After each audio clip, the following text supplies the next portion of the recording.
Um grande profeta surgiu e entre nós se mostrou. É Deus que seu povo visita. Seu povo, meu Deus, visitou. O Senhor esteja conosco, Ele está no meio de nós. Proclamação do Santo Evangelho de nosso Senhor Jesus Cristo, narrado por Marcos. Glória a vós, Senhor. Naquele mesmo dia, já sobre a tarde, disse-lhes: passemos ao outro lado. E despedindo o povo, o levaram consigo, assim como estava na barca. Outras embarcações o seguiram. Então levantou-se uma grande tormenta de vento, e as ondas lançavam-se sobre a barca, de sorte que ela se enchia. Jesus estava dormindo na popa, sobre um travesseiro. Então eles acordaram-no e disseram-lhe: Mestre, não se te dá que pereçamos? Ele, levantando-se, ameaçou o vento e disse para o mar: Cala-te, emudece. O vento amainou e seguiu-se uma grande bonança. E disse-lhes: Por que sois tão tímidos? Ainda não tendes fé? Ficaram cheios de grande temor e diziam uns para os outros: Quem será este que até o vento e o mar lhe obedecem? Palavra da salvação. Glória a vós, Senhor. Que o Santo Evangelho perdoe os nossos pecados e oriente a nossa vida. –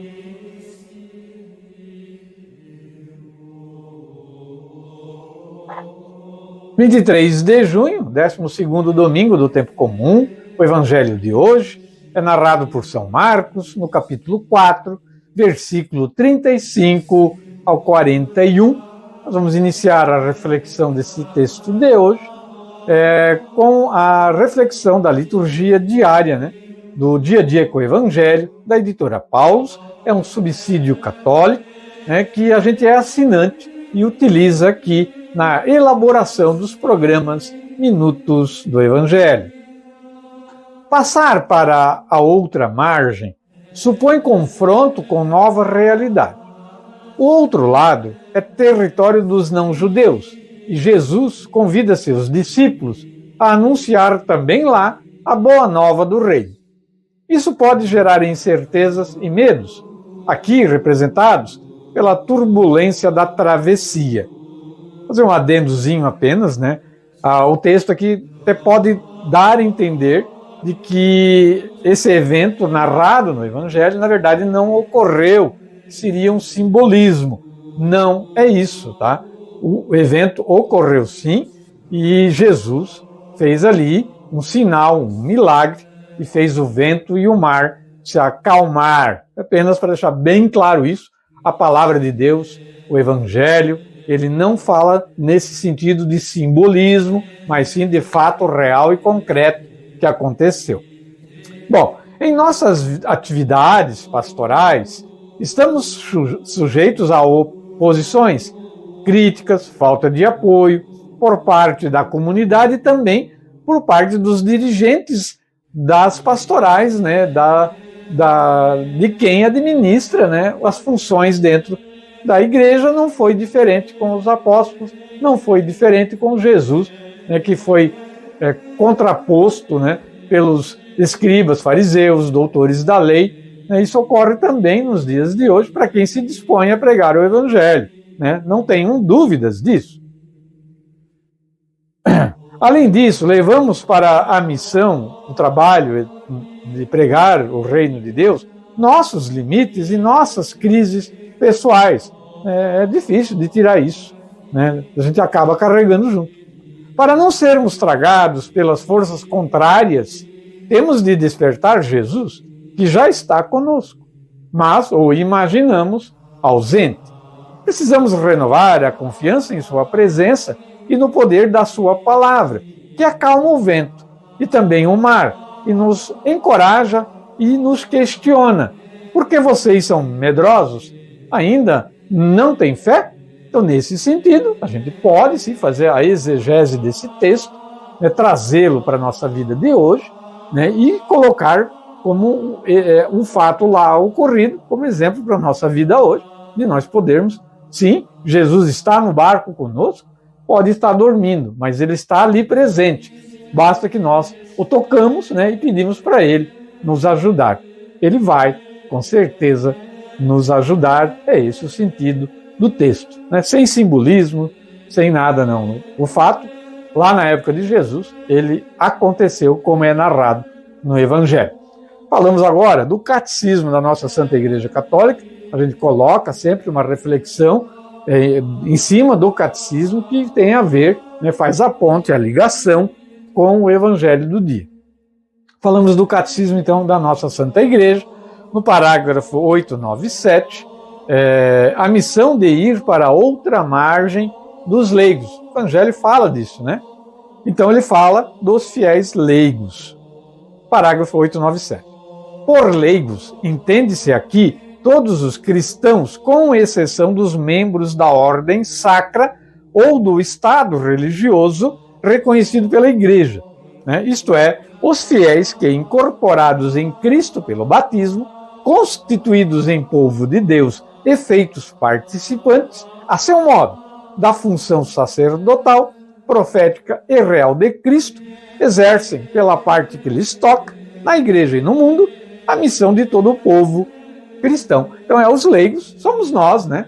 Que não somos padres, não somos bispos, não somos diáconos, né? Não somos sacerdotes, né? Não somos religiosos nem religiosas, né? Mas somos o povo de Deus que toca os trabalhos da igreja também, né? Os leigos, somos nós, todos nós, né? A vocação dos leigos, vamos ver o que diz o catecismo sobre a nossa vocação dentro da igreja. Parágrafo 898. A vocação própria dos leigos consiste precisamente em procurar o reino de Deus, ocupando-se das realidades do tempo, temporais, e ordenando-as segundo Deus. Isso também é o que a igreja fala que os governos deveriam fazer, né? Pegar as coisas temporais daqui do mundo e ordená-las a Deus, né? Ordená-las segundo a vontade de Deus, né? Pertence-lhes de modo particular, falando dos leigos, iluminar e orientar todas as realidades do tempo, do mundo, a que estão estreitamente ligados, de tal modo que elas sejam realizadas e prosperem constantemente segundo Cristo, para a glória do Criador e Redentor. Quer dizer, pegar as coisas do mundo, né, e levá-las para estarem em conformidade com o Evangelho, né, e com as designações de Deus, inclui-se aí a lei natural das coisas, né? Parágrafo 899. A iniciativa dos cristãos leigos é particularmente necessária quando se trata de descobrir, de inventar meios para impregnar com as exigências da doutrina e da vida cristã as realidades sociais, políticas e econômicas. Tal iniciativa é um elemento normal da vida da igreja. É o que eu falei, né? Ordenar tudo para a glória de Deus, para as coisas de Deus. Toda a vida, né? Não é só no momento que estamos na igreja, mas toda a nossa vida ela tem que levar a essa ordenação das coisas para Deus. Diz o catecismo, os fiéis leigos estão na linha mais avançada da vida da igreja. Por eles, a igreja é o princípio vital da sociedade, ou era assim muito forte na Idade Média. Por isso, eles, sobretudo, devem ter uma consciência cada vez mais clara, não somente de que pertencem à igreja, mas de que são a igreja. Isto é, a comunidade dos fiéis na terra, sob a direção do chefe comum, que é o Papa, né? E também dos bispos, né? Os pastores, que têm a responsabilidade de administrar uma diocese. Tudo isso em comunhão com ele. Eles são a igreja. Nós, os leigos, somos a igreja, né? Somos membros do corpo, né? Deste corpo místico, onde a cabeça é nosso Senhor Jesus Cristo, né? E a mãe é Nossa Senhora. Parágrafo 900. Por quê? Como todos os fiéis são por Deus encarregados do apostolado, em virtude do batismo e da confirmação, crisma, né? Os leigos têm o dever e gozam do direito, individualmente ou agrupados em associações, que são as comunidades, as capelas, né, as igrejas, de trabalhar para que a mensagem divina da salvação seja conhecida e recebida por todos os homens e por toda a terra. Esse dever é ainda mais urgente quando só por eles podem os homens receber o Evangelho e conhecer Cristo. Então, nas comunidades, a sua ação é tão necessária que sem ela, o apostolado dos pastores, e aqui eu falo dos clérigos, não pode, né, o catecismo fala dos clérigos, né, a maior parte das vezes, alcançar pleno efeito. Sem a ação dos leigos, né, o trabalho dos pastores, ele pode não funcionar, né, e não alcançar o efeito que Nosso Senhor deseja, né, e que a igreja almeja.